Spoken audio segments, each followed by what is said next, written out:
What do you make of what we heard, first of all, from the Silk Road, but also the fact that because they're trying to take care of this financial leverage, then maybe we are going to see a little bit, a lot of the data coming in short of what analysts were expecting? I think they're going to reach the 6% target this year, even with this pullback, because the pullback has been long in coming. Of course, some of these companies have been over-leveraged. A lot of individuals have been buying these trusts, and the government rightly is quite concerned about some of these things going under.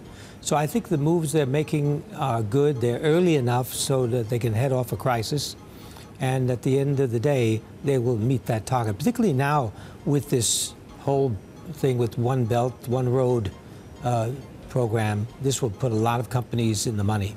All right. Are you concerned, Mark, and then I want to get to Nick, are you concerned that there's either a regulatory misstep or that, you have to stabilize one, you have to make sure that there's not too many outflows, and you also have the third kind of trinity that they have to deal with? It's going to be difficult to stabilize the economy on all three fronts. Are you concerned about a financial crisis in China? And there's no question with the outflows, all these investments they're making outside, of course, impacts the exchange rate indirectly or directly.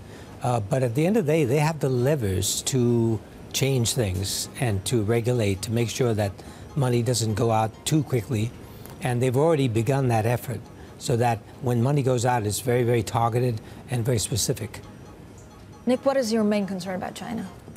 I think when you look at China, what a lot of people miss is the quality of the growth rate. So it's a lower growth rate, and it'll be 6 to 6.5 this year. But when you were talking about those factory numbers, look at fixed asset investments. You're 8.5. So that really demonstrates, looking forward, it's a much better quality growth rate from China. Yeah, Nick, what I was also, really curious about, so President Xi is doing this kind of Chinese-led globalization. He's committed $78 billion in infrastructure. Is this really a country that wants to be very open? Or is this the kind of, they want to talk to international investors but still remain closed inside? Well, it's a country that wants to trade more. So that's the key, isn't it? When you look at the global economy, the reality is in recent years, trade has slipped off. Looking forward, trade is likely to increase a lot more. There's many, many routes for that trade to happen. And this is clearly one of them.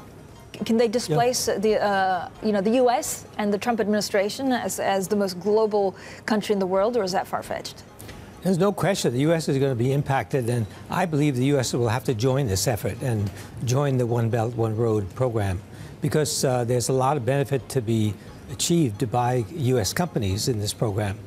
The Chinese, I think, are going to be very, very careful not to favor Chinese companies unduly.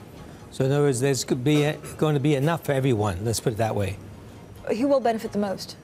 Is it the neighboring countries or is it Africa? Of course, if you look at the Central Asian countries, they're going to be, considering where they're coming from, they're going to benefit quite a lot. And believe it or not, I think Europe is going to benefit because at the end of the day, the Europeans are going to get the piece of the action, and trade will increase dramatically as a result of this once the whole program is completed.